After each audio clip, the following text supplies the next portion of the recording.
What's cracking, guys? Omar Isaf here, back with another video, back with a new look, new camera, new training philosophy. In this video today, I want to show you something what I think is personally quite cool, comparing my coach, Eric Helms, his recent bodybuilding show, his conditioning as a natural, not necessarily compared to Frank Zane, but dispelling the notion that to me, being natural is equated with being mediocre. The path of moderation, I want to talk about aesthetics as well as something called ascetics, the practice of self-discipline or abstinence, usually with a religious connotation, but in this case, the philosophy of following a more ascetic life, so abstaining from certain things, in this case, dieting for a bodybuilding show, how it could lead to personal fulfillment, a spiritual journey. Frank Zane, Eric, I want to talk about these things. You see, I brought on Coach Eric Helms, who's incredibly knowledgeable, on this channel a lot of times, and the response has been always overwhelmingly positive. However, there are a few individuals that will pepper certain things, and I think this is the skewed perception of naturals in the fitness industry, where people will say, man, Eric Helms has mediocre genetics, he has a mediocre physique, man, this guy has to lift. Facts. I have looked at a lot of hard bodies in my life. A lot. I've been a trainer for quite some time. And I could say I personally believe Eric actually has above average genetics, especially when you compare him to the average lifter. I think he's definitely above average. And what he represents truly is 15 years of dedicated lifting. And if you take a look at his conditioning compared to Frank Zane is the person that has inspired the modern reinvigoration of golden aesthetics, so the tapered waist, the tight waist, the wide shoulders, Frank Zane. If you compare the side-by-side photos, which was a homage by Eric Helms to Frank Zane, you'll see actually his quads are bigger, his conditioning arguably is tighter, his abs look better, and then when it comes to some of those muscle groups where the androgen receptors are more prevalent, so we're talking about the shoulders, the arms a little bit in the chest, yeah, Frank takes him on that, but Eric has been training for 15 years. He is once again a natural competitor, a natural bodybuilder, and it shows what that level of discipline throughout years and years of lifting, what it can truly bring. And I think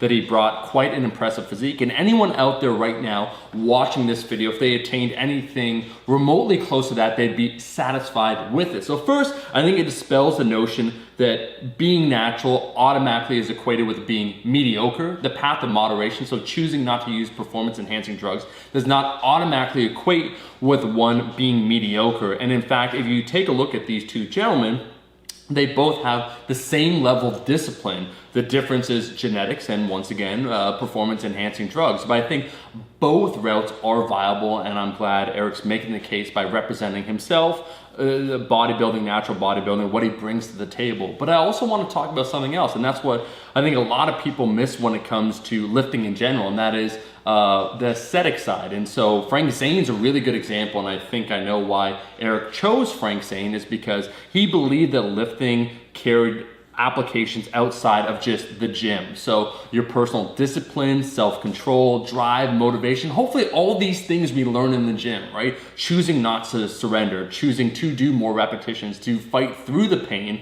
it leads to something greater, right? Characteristics that will carry us for the rest of our lives. So aesthetics, the practice of self-discipline or self-restraint, refraining from indulgence, self-indulgence, is something very useful. And for some people, this can manifest itself in this case, doing a bodybuilding show where you reduce your calories, reduce what you eat, what you consume, your alcohol consumption, a lot of different things. It's not unlike maybe some spiritual religious practices of times past. And so I think the pursuit of aesthetics, if it has that deeper meaning, so the pursuit potentially of some ascetics, pursuing that self-restraint, can lead to a higher meaning, higher purpose that will carry you forward. And this is a message to all those gym bros out there that we all join the gym, and yeah, we all want to look good, we all want to get in great shape, but 3 years from now, when you got your abs and you feel good about that, what are you going to do from there? Is that it for you? Do you just want to attain a certain level and that's all you ever want to achieve, and once you got it, bro, you can let it go? Or is it something that's a lifelong pursuit for you, a lifelong pursuit of discipline?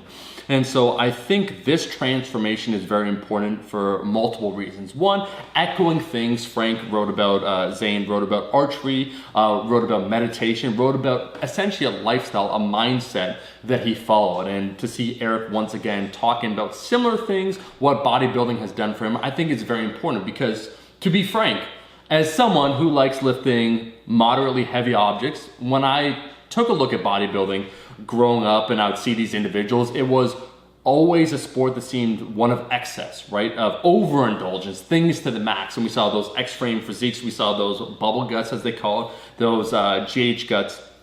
And to see someone kind of talking about bodybuilding more in a mindset or a frame of mind that makes more sense to me and to a lot of people out there, I think is very admirable. So once again, think about aesthetics, but think about what training does for you and maybe that pursuit, the pursuit of asceticism, where it could potentially assist yourself and your overall outlook on life. And I could say for myself, from lifting all these years, I've taken away so many life lessons from the gym that extend far beyond just looking really, really, really ridiculously good naked.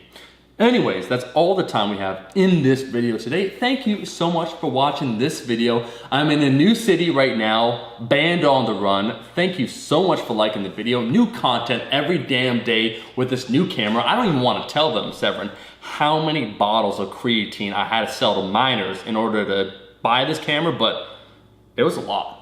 A lot of kids are addicted, and you just think about that when you watch this video. Anyways, if you liked the video, like the damn video, and I'll see all you guys, my rascals, in that next video. Peace!